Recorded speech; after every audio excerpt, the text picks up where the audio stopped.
The worst year for a lot of us for our mental as well as physical health. So joining us this morning is best-selling author, coach, and fitness expert, Lisa Goldenthal. Hello and welcome. I'm Lisa G, your host. You're at the top of your game, yet the game is changing faster than ever. Strategies that got you here aren't the ones that'll keep you here. The pressure is relentless, and the fear of obsolescence looms large. That's why I'm here. Welcome to the new podcast series, Disrupted: How to Be Gritty and Unlock Performance. This is your chance where I sit down with today's tops in business, mindset, wellness, and success to help you master disruption and thrive. Thanks for coming, and I'll see you soon.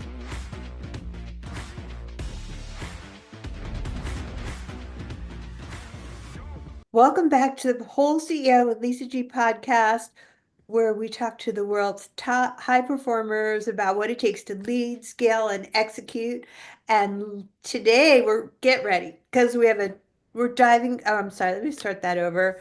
That's okay. And I should probably make sure that you know how to pronounce my name because sometimes people don't. Did I say it wrong? You didn't say it yet.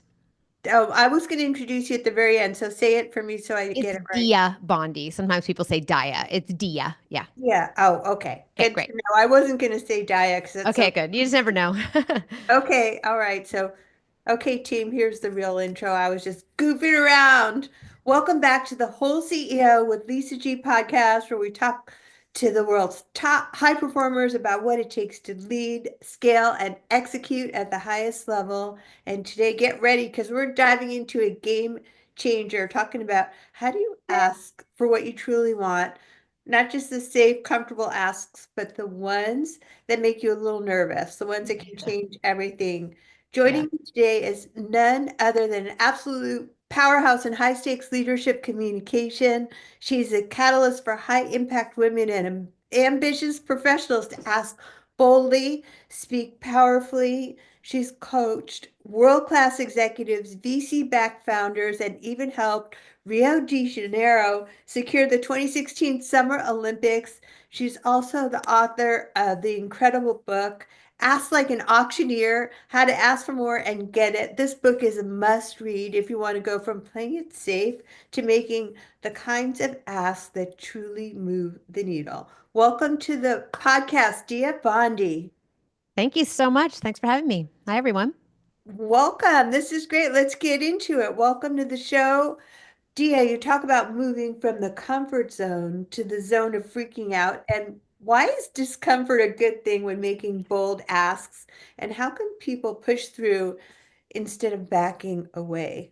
That's a great question. So yeah, the zone of freaking out, is an important place to put ourselves in and to lean into that discomfort because it signals to us that a couple of things. One is that it lets us know we're challenging our assumptions about what's possible. It also lets us know that we're doing something that's probably important to us. And the other thing is that it really lets us know that we are not shopping from our own wallet, because it is uncomfortable to make an ask that we think is quote unquote too much when we have no idea what qualifies as too much from the person across the table. I love that. There's so much unpack there, but not shopping from your own wallet, because if something seems expensive to you, you absolutely have no idea how it feels to someone else. Absolutely. And, we are talking about things, when I think about asking for more and getting it, it is about money, but it is also, and things that you could put a number next to, but it's also about asking to be put on that bigger stage in front of that bigger audience, the opportunity to write a book with a bigger publisher, the opportunity to network with a group that you otherwise wouldn't have access to. The idea of bigger doesn't always have to be more dollars. And sometimes in our careers and businesses, the bigger ask is the one that has a long tail impact, not just a few more dollars and cents today. I love it. And I love how you talk about freaking out as a good thing. Yeah, That's just I so can fun. reframe it to say, like, okay, it is the zone of freaking out. It's that feeling, that everybody gets in their stomach or their heart or the back of their neck or wherever. But it's also like, it's kind of, you could think of it as the zone of potential also. So if we reframe it, which I love to do, just reframe things that make it possible for us to stand, to step into those places that otherwise are screaming at us, don't go there, don't do that. And you did ask me, what are the ways we can push through? And I do have some ideas. Well, let's spill the tea. What you got? So I went to auctioneering school literally for fun during a sabbatical and started doing fundraising auctioneering when I got back home to the Bay Area as just an impact hobby. And 30 auctions into it, I was like, oh my gosh, everything I'm learning here is so useful to how we think about setting up strategic asks. And one of the things that holds us back from stepping into our Zofo and making the asks that make us feel Zofo-ish, put us in the zone of freaking out, is a lot of assumptions we have around it. And I learned so many things standing on the auction stage about how to just make that one bigger ask for that one bigger number, ask it one more time, ask it of the person in the room who I felt intimidated by. And that is that there's a couple of my favorite ideas. One is that we have to remember that people are pretty irrational. Yeah. I know that a business is making data-driven decisions. I had a founder client once who's a data scientist, and he said, the real courage is seeing the data and then going the other way, which I thought was so interesting, right? But the idea that folks are irrational, they make purchases, they say yes to things in ways that sometimes they can't even explain. Oh, I don't know, I just liked them. Well, it was a coin toss, or I was moved in the moment, So many times I would do an auction, and we on the bidding on the funding on the fundraising side, we would think like, oh, this piece of art or this vacation or this fill in the blank would sell, it's going to sell for 10 grand or 5 grand or 20 grand. And it never ever went that way. I sold at auction once a one night fancy camping trip for the buyer and 11 of their friends for $55,000. And somebody else raised their paddle and said, I'm in too. Totally irrational. And it goes the other way too. Like I've made asks. There were things that we thought would sell. I sold a daguerreotype, which is sort of like it's a special imaging process for photographers. And I sold a daguerreotype that we thought, oh, it's totally going to go for 10 grand. And it didn't. It sold for 4,500. So it can go both ways. And this is why I say we can't shop from our own wallets, because we have no idea what somebody else will say yes or no to. And when we remember that, it makes it a little easier for us to go ahead and get in the Zofo and go, I don't know, I just got to ask and find out. I just love talking to you, Dia. You are so amazing. First of all, I don't even know how anyone could talk that fast to be an auctioneer. Yeah, sorry, I have a lot to say. No, I love that. And Zofo is like a whole new word for me. So instead of FOMO, we have Zofo. And you've worked with top executives, VC-backed founders, even that Olympic bid. What's the biggest mistake that you see ambitious professionals make when asking for more, and how can they fix it? Asking for a friend. Yeah. So to be fair, the circumstances around working on the Olympic bid, this is an enormous campaign machine that has a set of asks that is not why I was there. I was there to help those leaders speak powerfully into the microphone to the voting committee and to show up in a way that made it clear that they were the leadership team to bring the games all the way to fruition in a way that the city was imagining. And so that was the storytelling side of the ask. The ask eventually is the vote that happens, by the IOC. But it does speak to the role of the storytelling before the ask. An ask is not a demand. And it requires strong and honest storytelling. So I would say that one of the most important things, so I work with a lot of VC-backed founders who have to make asks either for large contracts with clients, they're still doing founder-led sales, they're fundraising.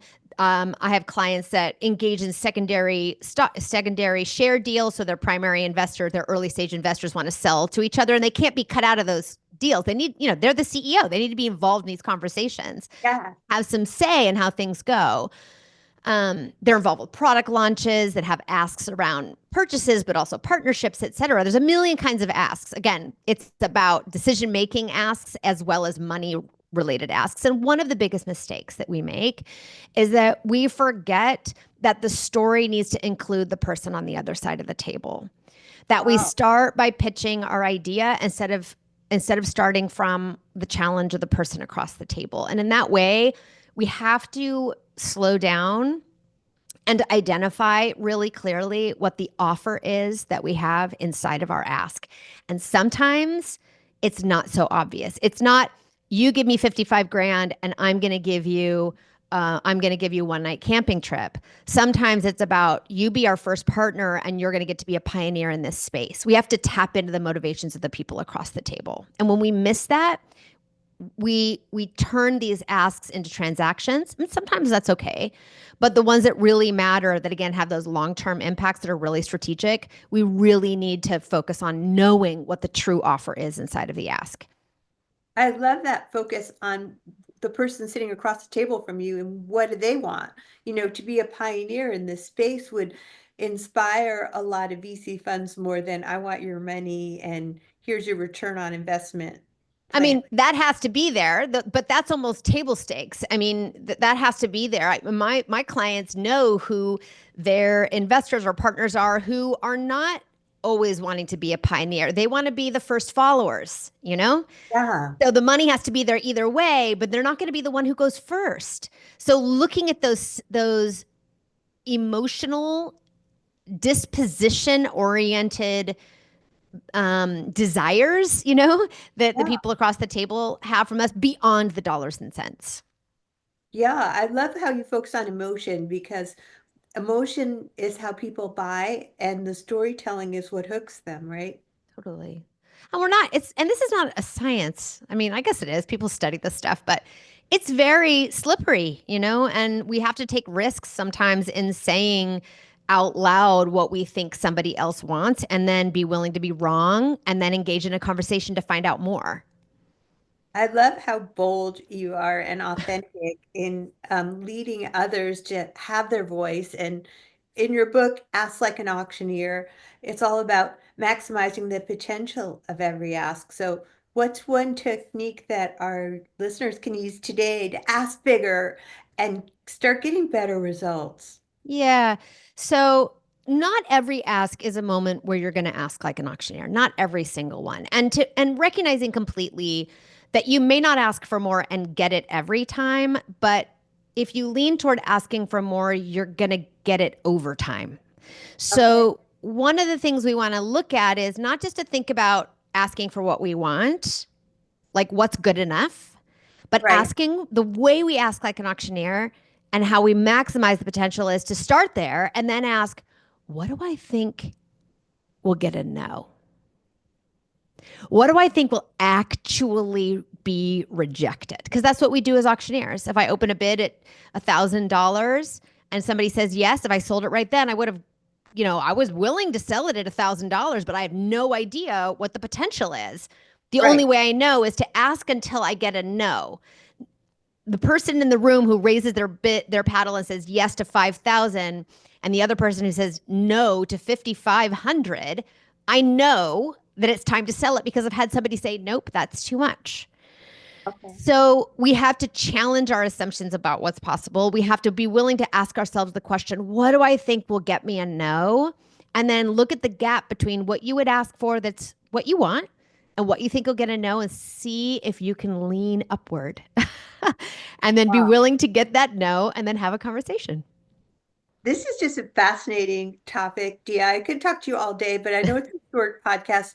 Is there anything else you want to share with us about how we can be unstoppable in our ask to get what we really want and fearless? I think I don't expect people to be fearless because this stuff is scary. The stakes are high. We are putting ourselves on the line. That's real.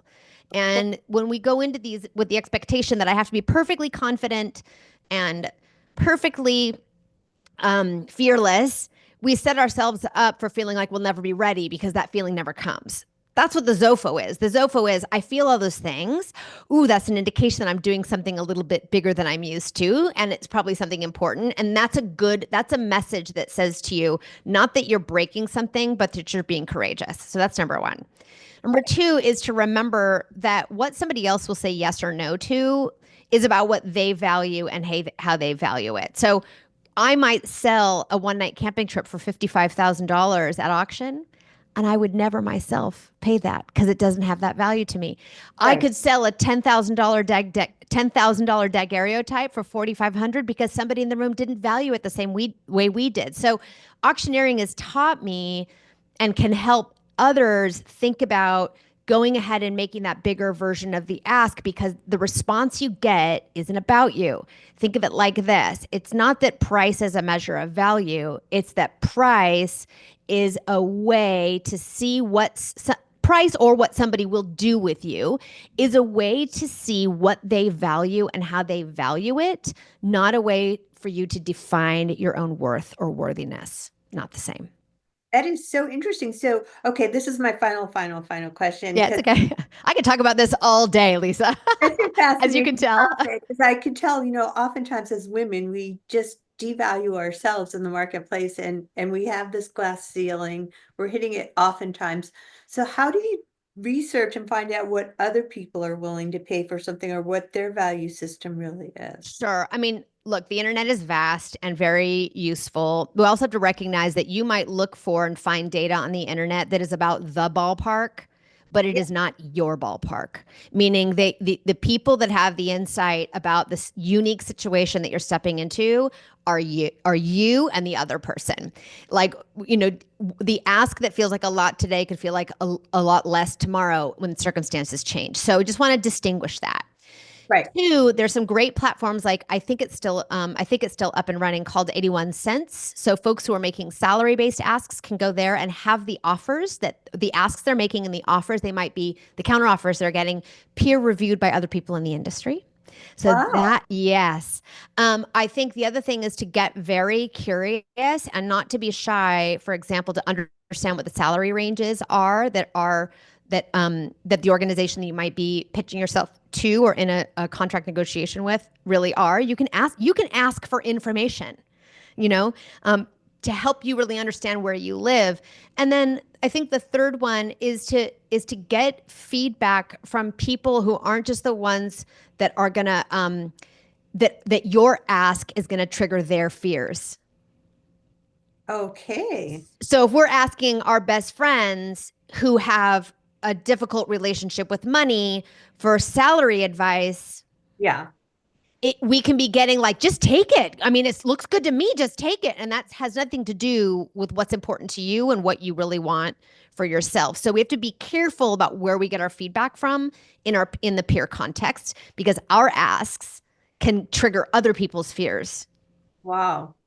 That is so powerful. You have to always think about who you're getting advice from and who you're surrounding yourself with, and that will elevate your status right there. So I just want to jump into my Zofo myself. Where can people find more good Dia Bondi? Yeah, folks can find me at diabondi.com. You can always find the book and all the resources at asklikeanauctioneer.com. And we actually set up a special landing page for your listeners, Lisa, at diabondi.com // whole CEO. So there you'll find a link to a 6-step framework for building a strategic ask. If you like these ideas and you're like, yeah, but I just finished my comp review, or I just closed my big client, and I don't have a negotiation coming up. It doesn't matter. We can use asking as a success strategy. And there's a 6-step framework to help you design a strategic ask at that page, diabondi.com / whole CEO.